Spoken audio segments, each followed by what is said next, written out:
Here's one from Scott in Dallas, Texas. And he says, we love the Hawaiian culture, people, and history. What kind of advice can you give that would allow us to be accepted into the Hawaiian community as seamlessly as possible? Various volunteering activities in the community and through church come to mind. Are we on the right track?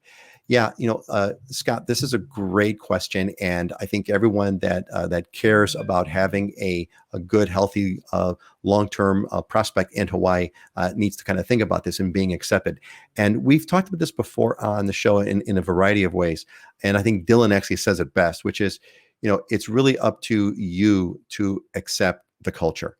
That's the key. It's up to you to accept the culture, and accepting the culture means you're going to become a part of it. It means that you're going to essentially practice it.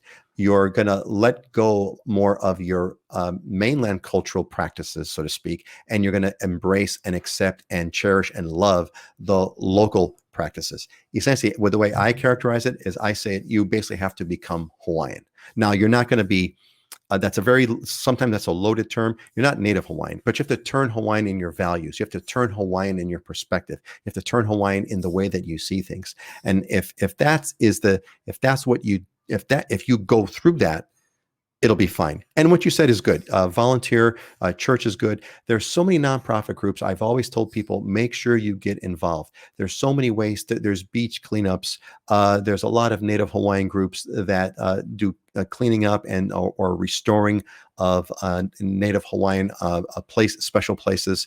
There's lots of those. Those are the best ways for you to get involved and to meet others and to learn in a real way these cultural values. That's what I would say. Dylan, what's your advice to Scott on how to get accepted?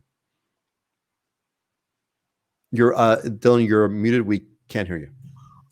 Yeah, I know we've talked about this in the past, but my simple thing I would add to that is to eliminate back where I came from your vocabulary. Yeah, we don't do it this way in so-and-so. Yeah, nothing's more annoying than us being told that we're doing it wrong and you did it better where you came from. Whatever it is, your food, your traffic, your development, your whatever it is. But that's one thing that definitely gets you a bad reputation here is by using the way I did it where I came from. Nobody cares, right? Nobody cares. And in fact, we don't want to do it the way that you're doing it where you came from. I don't want that, because if I wanted that, I would move there. I don't want that. That's why you moved here. You didn't move here because of it, right? Anyway. Yeah. Scott, like me, you moved to Hawaii decades ago. What would you say? What were what's the most important things that you learned as far as what it takes to kind of get accepted in Hawaii? Well, to be accepted, it's more relaxed over here. The lifestyle is more relaxed. It's a healthier place to live, and you have to kind of turn it down from the mainland. It's just coming here and being accepting of, new ways of living and the culture that's here. And it's very easy as long as you're friendly and more relaxed. It's a lot easier. The biggest thing I learned though was I never understood. I always used to wear my slippers into the house when I living in North Carolina. And my girlfriend yelled at me one time when I walked into my own condo back when I first was living on the Big Island wearing my slippers. She goes, "What are you doing?" I said, "What's the problem? First of all, it's my house. Like, I can do what I want, but why would I do that?" She says, "You know how much dirt's on those shoes that you're wearing? You're dragging that all in the house." And I was like, wow, that totally makes sense. So to this day, I went back to visit my parents in North Carolina after 6 years of being here.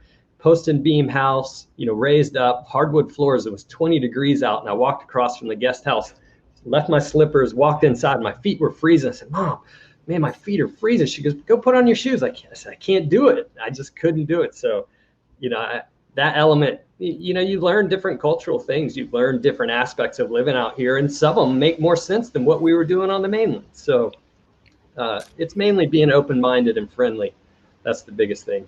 Yeah, that's I just had an article that got posted on my website a couple of weeks ago about under the title of "Don't Be So Haole," which was to take off your shoes. Never, never, never walk inside shoes.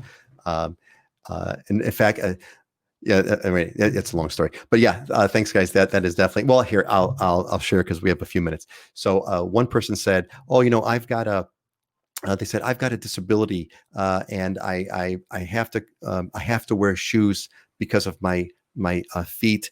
They need some special shoes to kind of, for health reasons, et cetera. And so I thought about that, and my advice was, well, here's what you do. You bring in a second pair of shoes that you could wear that are like house shoes. And what you do when you go to that person's house, you stay at the door, you don't go in yet, and you tell them, oh, give me a minute. I need to put on these other house shoes because my feet, da da da da da. And you sit there right in front, and you take off your outside dirty shoes, and you put on your inside clean house shoes, and then you could walk in the house just fine. Dylan, how would that work if that happened in your house?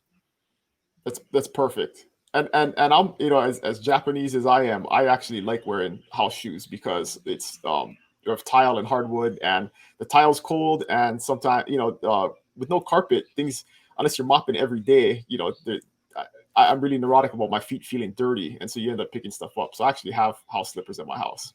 See, but you have house slippers. They don't go outside. They don't go outside. You have house slippers. You have house slippers. Different story, right? There's a nuance there. So Scott, get some house slippers for when you go see your folks in North Carolina. Bring an extra pair of house slippers. You could wear that and still feel good about it. Cool. So we have another one here from a comment here from Stargazer. Yes, Stargazer, indeed, so true. Hawaiians are the nicest people. It's a great sense of family, great values. I've always, I think the part to me that I've always loved so much is I've loved the Hawaiian value system. I really have, and it's changed my